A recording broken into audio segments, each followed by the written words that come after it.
Os Caçadores de Deus, Tommy Tenney, capítulo 3. Sei que há mais. Redescobrindo a presença de Deus. Não sei quanto a você, meu amigo, mas existe uma paixão ardente em meu coração que sussurra, dizendo-me que existe muito mais do que eu sei ou conheço, mais do que tudo que já tenho alcançado. Isso me faz invejar João, que escreveu Apocalipse, e todas as pessoas que vislumbraram o que não é deste mundo e viram coisas com as quais somente tenho sonhado. Sei que existe mais. Sei porque existem aqueles que experimentaram isto e nunca mais foram os mesmos. Caçadores de Deus, minha oração é: quero ver-te assim como João te viu, meu Senhor. Em todas as leituras e estudos bíblicos que já fiz, jamais encontrei uma pessoa que realmente tenha experimentado um encontro com Deus e depois tenha se desviado ou se rebelado contra Ele. Uma vez que você experimente o Senhor em sua glória, não há como virar as costas ou esquecê-lo. Isto é muito mais do que simples argumentos, teorias ou doutrinas. É experiência. É por causa disto que o apóstolo Paulo disse: sei em quem tenho crido, segundo Timóteo capítulo 1, versículo 12.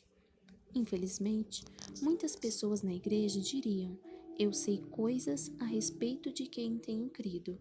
Isto significa que nunca encontraram Deus em sua glória.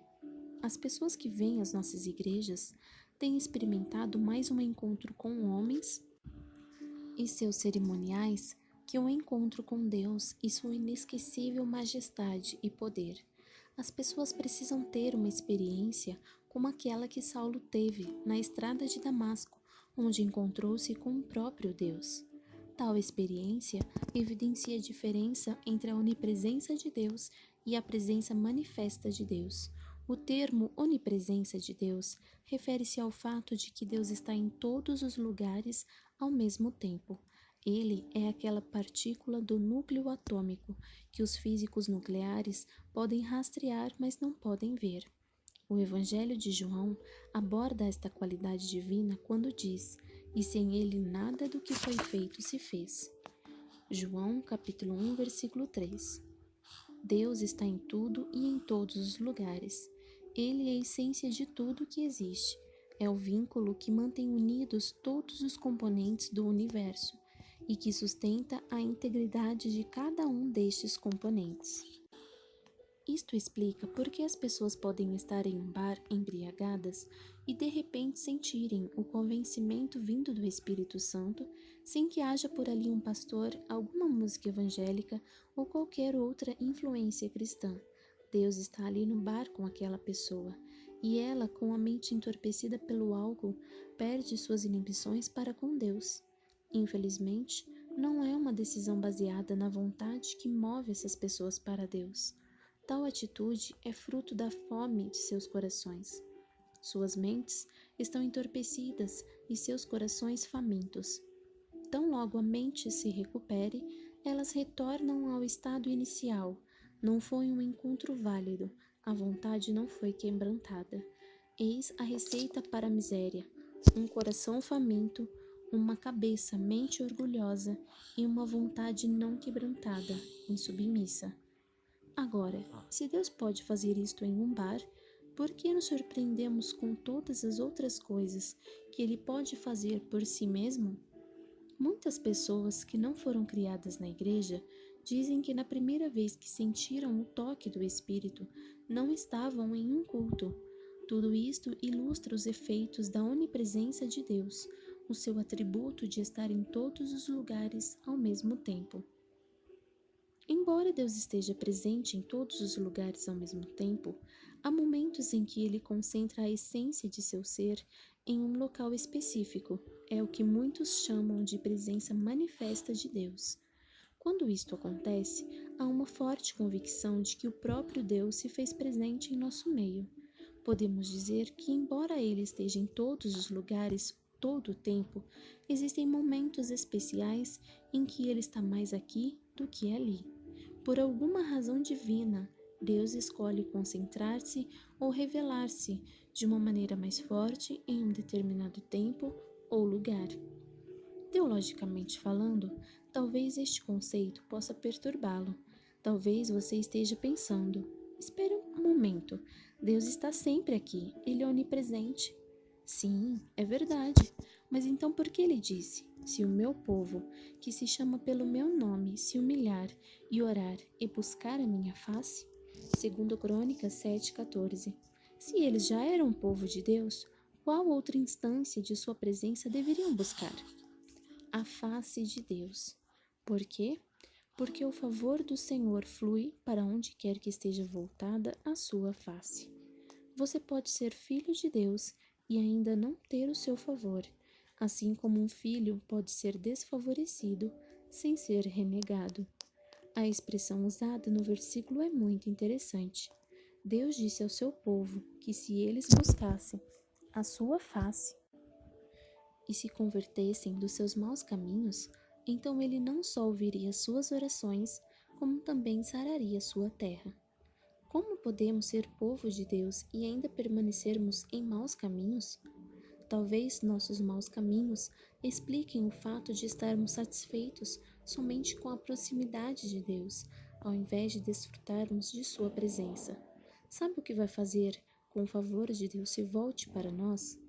Nossa fome. Devemos nos arrepender, buscar a face do Senhor e orar. Deus, volte os teus olhos para nós e nós ficaremos na dependência de ti. Frequentemente, os cristãos só conseguem se guiar pela palavra ou pela profecia. A Bíblia diz que Deus quer que superemos isso e alcancemos uma substância mais elevada, marcada por um maior grau no ternura de coração para com Ele e por uma maturidade mais profunda que o permita que Ele venha nos guiar sob suas vistas. Salmos 32, verso 8. No tipo de lar em que fui criado, bastava meu pai ou minha mãe me olhar de certa maneira que conseguiam o trabalho que queriam de mim. Se eu estivesse aprontando alguma, eles não precisavam dizer nada. Os sinais que seu olhar dirigia a mim davam-me as instruções de que eu precisava. Será que você ainda precisa ouvir alguém trovejar atrás do púlpito? Ainda precisa de alguma enérgica profecia para endireitar os seus caminhos? Ou você é capaz de ler a emoção de Deus através de sua expressão facial? Você é suficientemente sensível para que o olhar de Deus o guie e o convença do seu pecado? O que acontece quando Deus olha para você? Será que imediatamente você diz: não posso fazer isso, não posso ir por ali, não posso dizer isto, porque não agradaria ao meu Pai? Pedro foi convencido pelo olhar de Deus ao ouvir o cantar daquele galo, por isso chorou e se arrependeu. Deus está em todo lugar, mas a sua face e o seu favor não estão voltados para todos os lugares. É por isso que ele nos diz para buscar a sua face. Sim, ele está com você e seus irmãos na hora do culto, mas qual foi a última vez que de tanta fome você tenha subido no colo do Senhor e como uma criança tenha voltado a face do Pai em sua direção? Intimidade. É isto que Deus quer, e que a sua face seja a nossa prioridade. Os israelitas se referiam à presença manifesta de Deus como a glória Shekinah. Quando Davi pensou em trazer de volta a Arca da Aliança a Jerusalém, ele não estava interessado na caixa de ouro nem no que havia dentro dela. Ele estava interessado naquela chama azulada que pairava entre os dois querubins sobre o propiciatório. Era isso que ele queria, porque a chama significava a presença de Deus. E para onde quer que a glória ou a presença manifesta de Deus fosse, haveria vitória, poder e bênção. A busca de intimidade traz bênçãos, mas a busca de bênçãos nem sempre traz intimidade. Nosso clamor é pela restauração dessa presença em nosso meio. Quando Moisés estava exposto à glória de Deus, o reflexo daquela glória fez com que o seu rosto brilhasse tanto que no momento em que desceu do monte, o povo lhe disse: Moisés, Cubra o rosto porque não conseguimos olhar para você. Êxodo 34, versículo 29 ao 35. Qualquer coisa ou pessoa que esteja exposta à presença manifesta de Deus começa a absorver a sua essência. Você pode imaginar como era o ambiente do Santo dos Santos? Quanto da glória de Deus foi absorvida por aquelas cortinas, pelo véu e pela própria arca? Quando Deus começa a manifestar-se em um lugar ou entre um povo, algo fora do comum acontece por causa de sua presença. Se você não acredita, pergunte a Jacó. Veja como ele fugia de seus problemas. Em um determinado momento, Deus mandou que ele voltasse para Betel, que significa casa de Deus. Jacó disse, em suma, à sua família: se voltarmos para Betel, edificarei um altar a Deus e estaremos bem. Gênesis 35, verso 1 ao 3. Ele sabia que a presença do Senhor era contínua em Betel. É interessante ler o que aconteceu a Jacó e a sua família quando chegaram a Betel. E tendo eles partido, o terror de Deus invadiu as cidades que lhe eram circunvizinhas e não perseguiram aos filhos de Jacó. Gênesis 35, 5. A palavra hebraica para terror vem de uma raiz que significa prostrar-se, ser abatido por violência, confusão ou temor. Se queremos que o temor do Senhor seja restaurado no mundo, então a Igreja deve voltar-se para Betel, o lugar da presença manifesta de Deus. A presença manifesta de Deus continua em um lugar mesmo quando não há mais ninguém por perto. Eu me lembro do dia em que um irmão, que fazia parte do corpo administrativo de uma igreja, num dia de semana normal, passou pelo altar a fim de trocar a água do batistério e desapareceu. 3 horas depois, alguém percebeu sua ausência e a partir daí começaram a procurá-lo. Quando acenderam as luzes do altar, encontraram um homem estirado no lugar onde ele caíra, após chocar-se com a nuvem da presença de Deus. Há oportunidades em que uma nuvem da presença de Deus se manifesta de repente, quando o povo santo está adorando-o. Isso causa arrepios. Parece a névoa da glória de Deus começando a se condensar e a se solidificar ante os nossos olhos. Eu não consigo compreender isso, mas estou dizendo o que de fato acontece. Um dos pastores daquela igreja tinha um cunhado ateu. Na verdade, ele não era só ateu, era um anti-evangélico. Era o tipo de pessoa que sempre causava problemas e provocava discussões ferrenhas. Em meio à manifestação de Deus naquela igreja em particular, o tal cunhado telefonou para a esposa do pastor, que era sua irmã, e lhe disse: estou embarcando para a casa de vocês. Dá para me apanhar no aeroporto? Quero passar uns 2 dias com vocês. O pastor sabia que algo estava prestes a acontecer, porque o cunhado nunca fizera isto antes. Quando ele chegou, era óbvio que não sabia bem o que estava fazendo ali. E lá estavam eles, no carro, tentando manter um diálogo, quando na verdade não tinham nada. Conversaram um tempo e depois entraram num longo e embaraçoso período de silêncio. Quando passaram perto da igreja, o pastor disse: esta é a igreja. Acabamos de concluir algumas reformas. Como o homem nunca tinha visto a igreja e o pastor entendeu que aquela seria uma boa oportunidade para quebrar aquele silêncio incômodo, ele disse: você não gostaria de entrar e dar uma olhada? Gostaria? Para sua surpresa, a resposta dele foi sim. O pastor estacionou e abriu as portas da igreja. O cunhado estava atrás e logo após a esposa do pastor. Ele abriu a porta e no momento em que os pés do seu cunhado tocaram o chão da igreja, o homem rompeu em soluços e começou a chorar e a clamar: meu Deus, me ajude! Não estou pronto para isto. O que eu vou fazer? Então ele se agarrou ao pastor e disse: diga-me como ser salvo agora. Ele se contorcia pelo chão e chorava copiosamente. O pastor conduziu seu cunhado a Cristo ali mesmo. O homem estava no chão, com metade do corpo para dentro e metade para fora da igreja. A esposa do pastor pacientemente segurava a porta aberta. Seu irmão ateu teve um encontro com a presença de Deus que ali continuava como um reflexo da manifestação de sua glória. Tão logo ele se recuperou, lhe perguntaram: "O que aconteceu com você?" E ele respondeu: "Não sei como explicar. Tudo o que sei é que quando estava do lado de fora do prédio, eu era um ateu e não acreditava na existência de Deus. Mas quando eu cruzei aquela porta, o encontrei e sabia que era Deus. Eu sabia que tinha que me reconciliar. Me senti muito mal com a minha vida." E completou: "Era como se toda a minha força tivesse saído de mim." O que poderia acontecer em uma cidade ou região se tal força da presença de Deus se expandisse além da área da igreja? Quando a unção de Deus se reflete sobre a carne humana, faz com que tudo flua melhor. Uma das imagens bíblicas mais claras a respeito da unção e de seus propósitos está no livro de Ester. Ester estava sendo preparada para sua apresentação ao rei da Pérsia. Foi necessário um ano de purificação, durante o qual ela se banhava repetidamente em óleo perfumado, que curiosamente era feito dos mesmos ingredientes do óleo hebreu, usado para unção e como incenso. Um ano de preparação para uma noite com o rei.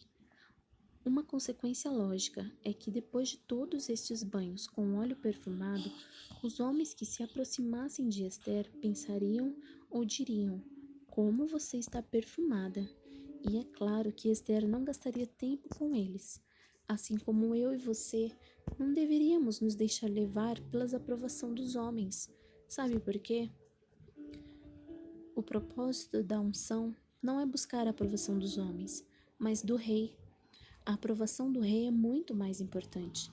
Davi foi ungido por Deus para depois ser coroado pelo povo. Ele buscou a aprovação de Deus mais do que a dos homens. Ele era um caçador de Deus. Temos desonrado a unção de Deus muitas vezes. Nos preparamos para Ele, nos banhamos em sua doce, perfumada e preciosa unção, e depois disto, tudo o que fazemos é desfilar perante os homens. Acabamos sendo entretidos no caminho para a sala do rei e nunca chegamos lá. Deixamos-nos seduzir por outros amores de pouco valor. Precisamos lembrar que o nosso rei não aceita nada que esteja manchado ou corrompido. Somente os puros estão aptos a ser admitidos nos aposentos do rei. Estou dizendo que corrompemos a unção de Deus quando dizemos: "Aquela foi uma boa pregação", ou "Aquele louvor estava realmente muito bom", e damos ao homem a glória e a atenção devidas a Deus, ou então buscamos a glória e a atenção vindas de homens. Nós estaremos buscando assim agradar a carne, mas nunca a Deus. A unção realmente tem maravilhosos efeitos em nossas vidas. Ela quebra o jugo da opressão, mas isto é uma consequência. Por exemplo, quando me perfumo para minha esposa, fico, como consequência, perfumado para todos ao meu redor. Mas o meu propósito é estar perfumado para minha esposa, não para os outros. O problema está em querer impressionar outra pessoa, desviando-se do propósito original da unção, que é encobrir o odor natural de nossa carne. Enquanto permaneceu na casa das mulheres, Ester recebeu óleos, especiarias e perfumes para purificação. Submeteu-se a um processo destinado a transformar uma plebeia em princesa. Mais uma vez digo, o propósito da unção não é fazer com que fiquemos melhores, mas atraentes ou perfumados para os homens. Tudo isso é consequência da unção, cujo objetivo é encontrar favor diante do rei. Nossa carne não cheira bem perante o Senhor, e a unção nos faz aceitáveis para Ele. Este é o processo através do qual Deus transforma plebeias em princesas, ou seja, em noivas em potencial. A unção pode fazer com que louvemos ou preguemos melhor, mas precisamos lembrar que ela quer venha sobre nós individualmente ou sobre a congregação durante o culto, não é o fim, mas somente o início. Alguns se contentam em passar diante do véu e assim desonram a unção que lhes foi dada. Não compreendem que o propósito da unção em nossa vida é nos preparar para entrar, ir além do véu, atingir o lugar onde a glória de Deus permanece continuamente. A sala do rei, o Santo dos Santos, espera pelos ungidos. No santo lugar tudo era impregnado com o óleo da unção, até mesmo os trajes dos sacerdotes. Estes então tomavam um incenso moído e ungiam o ambiente. Tomara também Arão ou todo que o suceder no sacerdócio, o incensário cheio de brasas de fogo de sobre o altar, diante do Senhor, e 2 punhados de incenso aromático bem moído, e o trará para dentro do véu.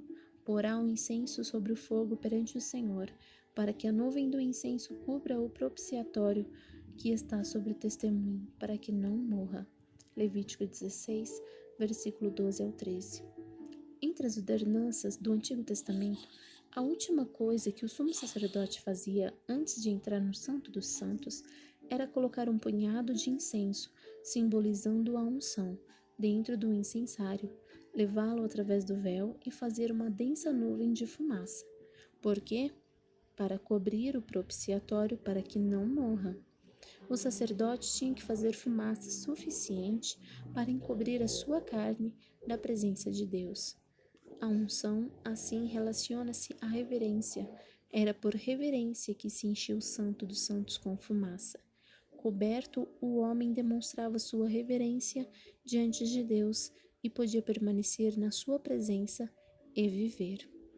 Em outras passagens do Antigo Testamento, Deus saía do Santo dos Santos e fazia sua própria nuvem, para que os homens não pudessem vê-lo e perecer.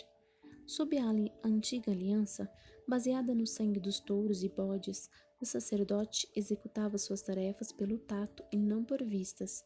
Andamos por fé e não por vistas.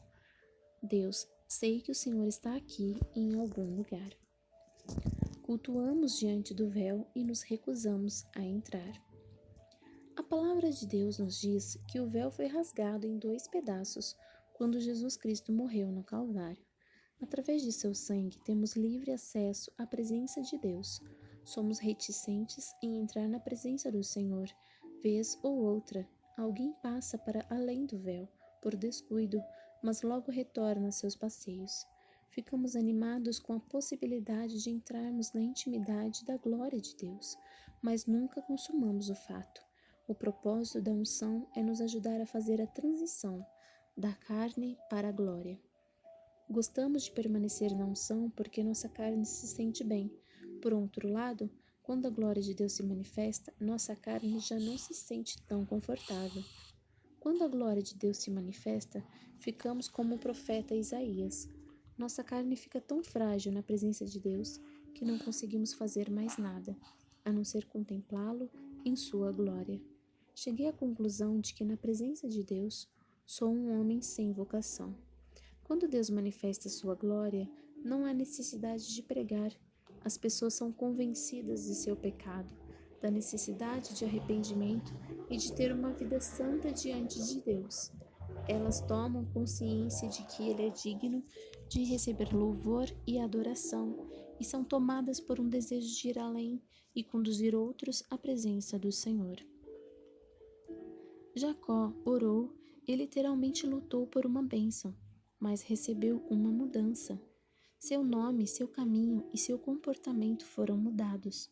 Estou convencido de que algumas vezes Deus coloca um pequeno sinal de morte em nosso corpo, como na coxa de Jacó, para trazer uma mudança divina em nossas vidas. Algo morre dentro de nós cada vez que somos confrontados pela glória de Deus. É um canal que se estabelece em nosso corpo para a santidade. Assim, como brasas vivas foram colocadas nos lábios de Isaías, recebemos o pão vivo da presença de Deus e nunca mais somos os mesmos. Quanto mais nossa carne morre, mais o nosso espírito vive. Os primeiros 6 capítulos da profecia de Isaías são dedicados aos ais. Ele diz: ai de mim, ai de você, ai de todos. Depois que o profeta viu o Senhor no alto e sublime trono, começou a falar de coisas que só podem ser entendidas no contexto do Novo Testamento. Há algo que não mudou: receber a bênção. e ter a coxa deslocada ou sentir a brasa viva da glória de Deus em nossos lábios carnais ainda nos incomoda. Os sacerdotes sabiam que não podiam brincar com a glória de Deus. Era algo para ser levado a sério. Por isto, uma corda era amarrada no tornozelo do sumo sacerdote antes que ele se movesse para além do véu. Se entrasse na presença de Deus com presunção ou pecado, não voltaria. Então teriam que puxar o seu cadáver para fora do véu e esperar que tudo corresse bem da próxima vez. Deus chama sua igreja para experimentar a manifestação de sua glória. Para obedecermos a este chamado, temos que, assim como o sumo sacerdote, estar preparados. Certas pessoas, ao longo da história da igreja, conheceram a fundo a glória de Deus. Smith Wigglesworth, sem dúvida, fez parte deste grupo. Uma de suas biografias conta a história de um pastor que estava determinado a orar com ele. Não demorou muito para que o pastor engatinhasse para fora da sala dizendo atordoado: "Para mim isso é glória demais." Saiba que isso é possível. Você pode chegar a este ponto. Pergunte a Enoque. O resultado final da busca é a glória de Deus. E é ela que permanece. Não são os dons dos homens, a unção, ministérios, opiniões ou habilidades. Estando na presença manifesta de Deus, embora coisas grandes e maravilhosas aconteçam, você e eu precisamos fazer muito pouco. É exatamente quando tentamos fazer algo que os resultados são escassos e desprovidos da glória de Deus. Esta é a diferença. Outra ilustração para diferenciar a unção e a glória: quando você esfrega seus pés no carpete em um dia frio e toca na ponta do nariz de alguém. Leva um choque. Você também leva um choque se segurar um fio de 220 volts. Em ambos os casos, o poder por trás do choque é a eletricidade. Ambos partem do mesmo princípio. O primeiro apenas lhe dará um pequeno choque, mas o segundo tem poder para matá-lo instantaneamente ou iluminar uma cidade inteira. Ambos dividem a mesma fonte, mas diferem em poder, propósito e alcance. Se permitimos que Deus substitua nossas programações com a sua presença manifesta, tão logo as pessoas cruzem as portas de nossa igreja ou quando andarem conosco pelo shopping, serão convencidas do pecado e correrão para se reconciliarem com Deus, sem que nenhuma palavra seja dita. Entraremos em maiores detalhes quanto a este assunto no capítulo 8, o propósito da presença de Deus. Precisamos aprender como atrair, recepcionar e entreter a presença exuberante de Deus em nosso meio. Temos que chegar a um ponto em que o mero reflexo do que houve entre nós conduza os perdidos ao arrependimento e à conversão. Estou faminto por este tipo de expressão de avivamento, mas se não formos cuidadosos, deixaremos a chama esvaecer. No entanto, conseguindo deter a presença de Deus conosco, porque ainda não nos casamos com Ele, Deus procura uma noiva sem ruga e sem mancha. Ele já deixou uma noiva no altar e pode deixar outra. Creio que, se for preciso, o Senhor vai acabar com a estrutura que conhecemos como igreja para poder alcançar os perdidos. O Senhor não está satisfeito com nossas versões mal feitas de sua igreja perfeita. Deus reivindicará a casa que Ele mesmo construiu.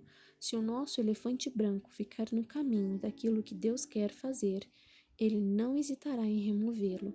Seu plano é alcançar os perdidos, e se Ele não poupou seu único filho para salvá-los, não nos poupará também. Devemos nos mover de acordo com o que Deus quer fazer. A mesma Bíblia que eu e você carregamos para os cultos semanas após semanas, diz que se nos calarmos, as pedras clamarão. Se as igrejas não o louvarem e lhe obedecerem, ele levantará outras pessoas para fazerem isto.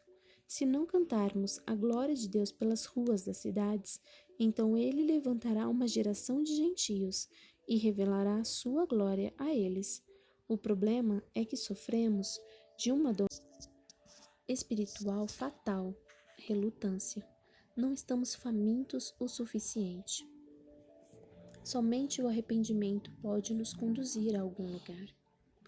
Deus não vai se manifestar ao povo que só busca os seus benefícios. Ele vai se manifestar aos que buscam a sua face. No Antigo Testamento, se alguém se recusasse a mostrar o rosto a você, estaria deliberadamente lhe rejeitando. As antigas ordens da Igreja adotavam práticas similares. Podemos nos gabar de nossas realizações ou ignorar nossas deficiências. Não importa o que façamos, somente o arrependimento vai nos levar a algum lugar com Deus.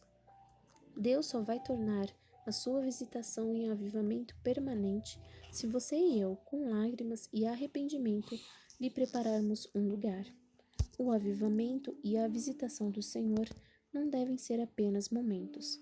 Assim, Ele não irá mais piscar os olhos diante de nossa ignorância. Ele vai literalmente fechar os seus olhos e não olhar em nós, para que não aconteça que sejamos consumidos por seu olhar.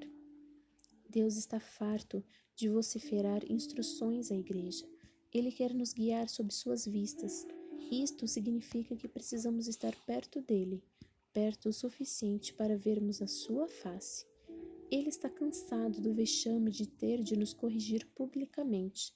Por muito tempo temos buscado suas mãos. Queremos o que ele pode fazer para nós. Queremos suas bênçãos, emoções, arrepios. Queremos os peixes e os pães. Todavia, nos retraímos diante do chamado a que busquemos a sua face. Se buscarmos a face de Deus, obteremos o seu favor. Temos experimentado a onipresença de Deus, mas agora estamos experimentando a manifestação de sua presença.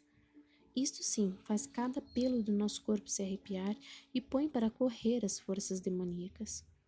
Se você é um pastor e está sob a unção de Deus, prega melhor, mas debaixo da glória de Deus tropeça, gagueja, não consegue fazer nada. Quando você dirige o louvor e é ungido, canta melhor, mas sob a glória de Deus mal pode cantar. Por quê? Porque Deus declarou que carne nenhuma vai gloriar em sua presença. Isso não significa que você seja uma má pessoa ou que vive em pecado. Significa que você é simplesmente carne e sangue diante da presença do Todo-Poderoso. Lembra o que aconteceu na dedicação do Templo de Salomão? O sacerdote não pôde ministrar. Creio que ele não foi impedido de ministrar a bênção, mas caiu com o rosto em terra por causa do temor. Se eu nunca tivesse escutado Deus, desta vez sabia que era Ele. Quando a glória do Senhor se manifesta, podemos encontrar pessoas fazendo coisas aparentemente absurdas. Testemunhei isso noite após noite durante cultos em lugares que foram marcados por um surto de santidade e glória. Uma senhora disse: "Nunca estive nesta igreja antes. Eu estava determinada a deixar o meu marido hoje de manhã, mas por volta das 19h30, o culto havia começado há meia hora. Eu estava jantando quando Deus falou comigo. Eu nunca ouvira Deus falar, mas sabia que naquele momento era Ele. E Deus me disse: levante-se agora e vá até a igreja, aquele prédio com telhado verde." Ela dirigiu-se para o prédio da igreja com telhado verde e sentou-se em um dos últimos bancos. Então prostrou-se com o rosto em terra, ali mesmo entre os bancos de trás, e começou a chorar e a arrepender-se por 2 horas. Ninguém teve que dizer a ela o que fazer. Não havia o que dizer. O seu casamento estava salvo. Nós não sabemos o que é avivamento. Na verdade, não temos a menor ideia do que seja o avivamento genuíno. O avivamento que pregamos não passa de mensagens em outdoors, faixas que espalhamos pela cidade ou colocamos na entrada de nossas igrejas. Para nós, avivamento é um pastor persuasivo, músicas comoventes e a presença de uns poucos amigos que aceitam o convite para ir à igreja. Não, o avivamento real acontece quando as pessoas estão em um restaurante ou andando pelo shopping e de repente começam a chorar, olham para os seus amigos e dizem: "Não sei o que está de errado comigo, mas eu sei que eu tenho que me reconciliar com Deus." O verdadeiro avivamento acontece quando as pessoas mais difíceis e inalcançáveis que você conhece vêm até Jesus. Tais pessoas ainda não foram alcançadas porque veem em nós pouco de Deus e muito de homens. Tentamos lhes empurrar doutrinas goela abaixo. Já imprimimos tantos folhetos que dariam para forrar as paredes de nossas igrejas. Agradeço a Deus pelas pessoas alcançadas através de um folheto evangelístico, mas as pessoas não querem doutrinas, não querem folhetos, nem nossos frágeis argumentos. Elas querem Deus. Quando é que vamos aprender que as pessoas podem ser facilmente persuadidas, mas com a mesma facilidade podem também se desviar?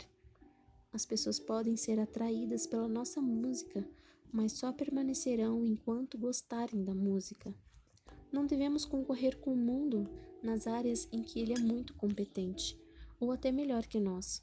Mas existe algo que o mundo não é capaz de competir: a presença de Deus. Agora vou contar-lhe um segredo, se você prometer que vai espalhar. Quer saber quando as pessoas começarão a entrar pelas portas da sua igreja?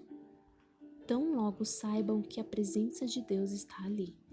Já é tempo de experimentarmos este poder. Deus quer manifestar-se àqueles que estão famintos, e quando Ele vier, não teremos que colocar anúncios no jornal, rádio ou televisão. Tudo o que precisamos é da presença de Deus, e as pessoas virão de longe e de perto, de todos os lugares a todo instante. Isto não é teoria ou ficção, já está acontecendo, e tudo começa com o clamor dos famintos. Sei que existe mais.